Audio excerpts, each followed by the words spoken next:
કે એ પ્રમાણેનું અમે ચૂકવ્યું છે? આ સહાય આપી એ સારી બાબત છે, પણ આ સહાય એક મજાક જેવી છે. આટલી સહાય કોઈ દિવસ ના હોય. લોકોનું લાખો કરોડો રૂપિયાનું નુકસાન થયું છે, અને આ 5,000 થી 40,000 85,000 સુધીનું પેકેજ છે. એ પેકેજને હું માનતો નથી. આપો છો ઘણી સારી બાબત છે, અને થોડુંક ભારતીય જનતા પાર્ટીના ફંડમાંથી પણ આપવામાં આવે તો નાગરિકોને સારું લાગે.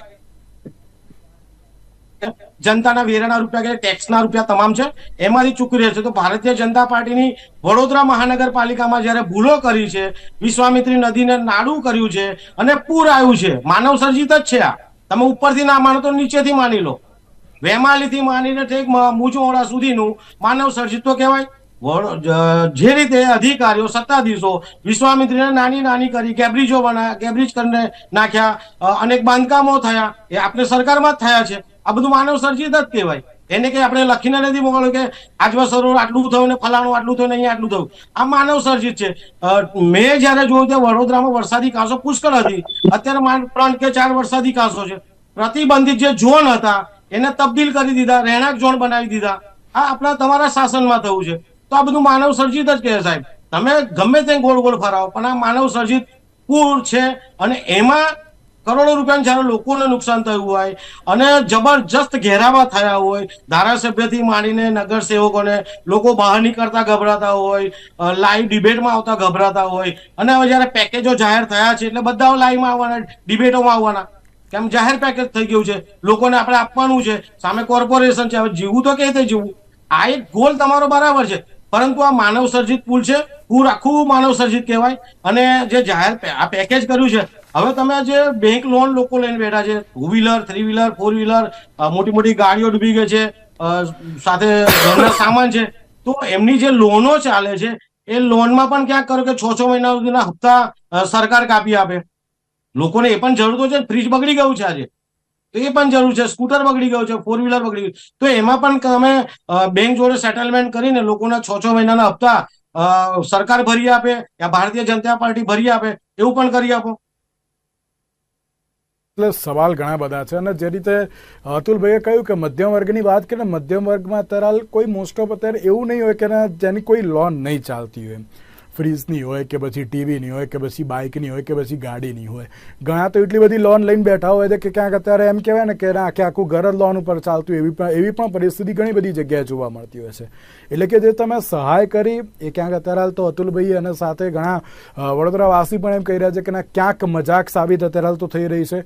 અને બીજી બાજુ જ્યારે માનવ સર્જિત પૂરની પણ બાબત જોવા મળી રહી છે. કારણ કે જો પહેલેથી જ અત્યારે તો હવામાન વિભાગ દ્વારા પણ આગાહી કરવામાં આવી હતી કે આટલો વરસાદ છે ને બધું છે, જો પહેલેથી જ તંત્ર અત્યારે તો સચેત હોત તો પછી વાંધો આવે એવું ન હોત. શું કહેશો કેયુરભાઈ? એક તો પહેલા એકદમ ક્લિયર હું કરી દઉં છું કે માનવ સર્જિત પૂર નથી. આટલો મોટો વરસાદ પડ્યો હોય, હા, કોઈએ નેરેટિવ સેટ કરવું હોય જાણી જોઈને, સામે ઇલેક્શન આવતું હોય ને કોઈએ જૂઠું બોલીને લોકોમાં ભ્રમ ફેલાવો હોય, તો હવે કોર્પોરેશન આવશે, બધા દાવેદાર જ છે, સામે ઉમેદવાર જ બધા, પણ છતાં પણ માનવ સર્જિત પૂર નથી એ તમે નક્કી રાખજો. પણ જે મારી એક વાત જોડે હું બધા જોડે સંમત છું કે કોઈકને વધારે નુકસાન થયું છે.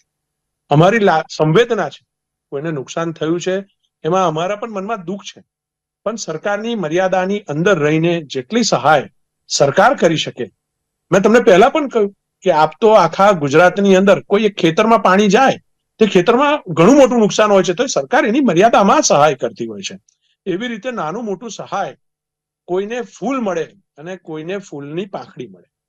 કદાચ કોઈને ફૂલ પણ મળી જાય, કોઈને એક ઓફિસની અંદર ટેબલ ખુરશી અને ડેસ્ક લોખંડની હોય તો પણ એને કદાચ 20,000 રૂપિયા મળશે, અને કોઈને સાચે નુકસાન થયું હશે તો પણ એને 20,000 મળશે.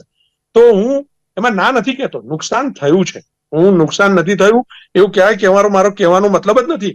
જો એવું હોત તો સરકાર સહાય જ ના કરત. નુકસાન થયું છે એટલે કઈ ને કઈ આપવું અને કઈ ને કઈ લોકો સાથે જોડાવવું, લોકોની મદદની ભાવના કરવી. હા, વડોદરામાંથી જોવા મળ્યો હતો કે નગર સેવકો અત્યારે જોવા મળતા નથી. આ બધી જે પરિસ્થિતિ સર્જાઈ ત્યારે કોઈ આવ્યું નહીં અમારી સહાય માટે કે ના અમને જોવા માટે. પણ બહુ સાચું કહું, જે ભાગની અંદર અમુક લોકો ઘેર્યા છે અથવા આક્ષેપ થયો છે ને, એ ભાગમાં પણ નગરસેવક ગયા છે. એક ભાગ તો મને પોતાને ખબર છે કે સવારે જ NDRF ની ટીમને મોકલીને નગરસેવકે એ બાળકને ત્યાંથી નીકાળાયું અને સાંજે એના માતા પિતાએ એ કાઉન્સિલરને ઘેર્યા. આવી પણ મેં તો ઘટના જોઈ છે. મેં પોતે એ દિવસની અંદર 300 કોલ ઉપાડ્યા છે અને એક બાજુ બાકીનું એડમિનિસ્ટ્રેશન કરવું જુદું. એટલે મને ખબર છે બધા જ નગરસેવકો ઓન ફિલ્ડ હતા, પણ કેટલીક જગ્યાઓ એવી હતી કે જેની અંદર અમારી NDRF SDRF ની ટીમ ના પહોંચી શકે. જો NDRF SDRF ની ટીમ ના પહોંચી શકે એ જગ્યા પર નગરસેવક કેવી રીતે પહોંચી શકવાનું છે? તો એ જગ્યા પર સ્વાભાવિક વિરોધ શક્ય છે. અને વિરોધ કેમ આક્રોશ કોની જોડે કરશે? તો તમારા ઘરમાં કઈ નારાજગી હોય ને તો તમે તમારા માતા પિતાને, તમે તમારા ભાઈ પાસે નારાજગી વ્યક્ત કરો અને તમારો હક છે. અમે પ્રજાને કહીએ છીએ તમારી જે નારાજગી હશે અમે સાંભળવા એટલે તૈયાર છે કે તમે અમને ચૂંટ્યા છે. પડશે કેયુરભાઈ, નારાજગી છેલ્લા ઘણા સમયથી છે, ક્યાંક વિકાસને લઈને પણ ક્યાંક ઘણા બધા સવાલ થઈ રહ્યા છે, એટલે કે ક્યાંક હવે સત્તા પક્ષે જવાબ આપવો પડશે.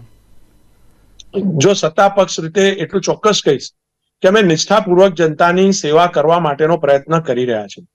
કોઈ એકાદ જણનું ખોટું એ તમામ સત્તા પક્ષનું ખોટું ના હોઈ શકે. અમે બધા નિષ્ઠાપૂર્વક કામ કરી રહ્યા છે.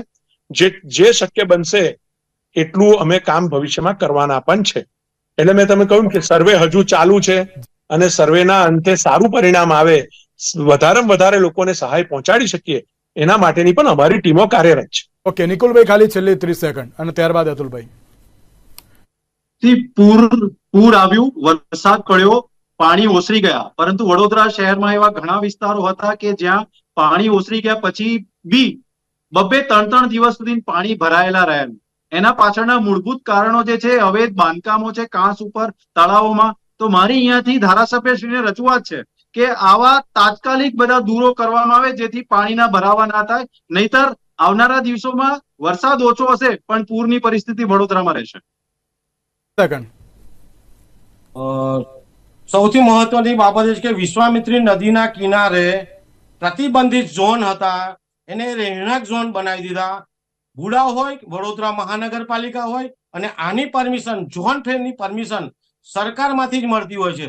તો વિશ્વામિત્રી નદી કિનારે જેટલા પ્રતિબંધિત ઝોન હતા એ ઝોનને રહેણાંક ઝોન બનાવ્યા અને વિશ્વામિત્રી નદીમાં અત્યારે પૂરના પાણી આવ્યા.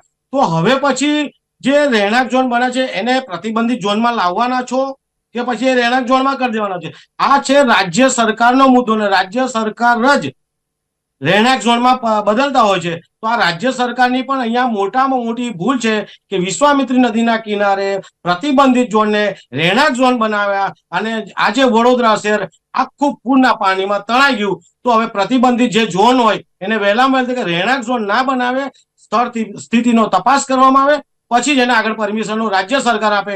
બાકી હાલ વિશ્વામિત્રી નદીના પૂર માટે રાજ્ય સરકાર પણ આટલું જ જવાબદાર છે. ભાઈ ખાલી છેલ્લે 30 સેકન્ડ આપ શું કહેશો છેલ્લે?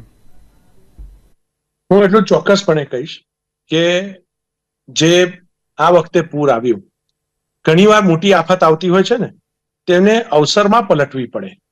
તો આ વખતની આફતથી રાજ્ય સરકારે 1200 કરોડ વડોદરાને ફાળવવાનો નિર્ણય કર્યો છે, જેના કારણે ભવિષ્યમાં પૂરની પરિસ્થિતિમાંથી વડોદરાને બચાવી શકાય. તો એના માટે નદી ડાયવર્ઝન અને અનેક બીજા રસ્તા, નદીને ઊંડીને પહોળી કરવી, એવા અનેક રસ્તાઓના વિકલ્પો તપાસાઈ રહ્યા છે. લાંબા ગાળે એક સુખદ પરિણામ આવે અને ભવિષ્યમાં લોંગ ટર્મ આવી પરિસ્થિતિનું શહેરમાં નિર્માણ ના થાય એ દિશામાં સૌએ સાથે મળીને કામ કરવાની જરૂર છે. જી બિલકુલ. કેયુરભાઈ, અતુલભાઈ અને નિકુલભાઈ, આપ ત્રણે આભાર અમારી સાથે ચર્ચા વિચારણામાં જોડાવા માટે. તો દર્શક મિત્રો, આજના ઝીરો કાર્યક્રમમાં સુજાવ આપશો. નમસ્કાર.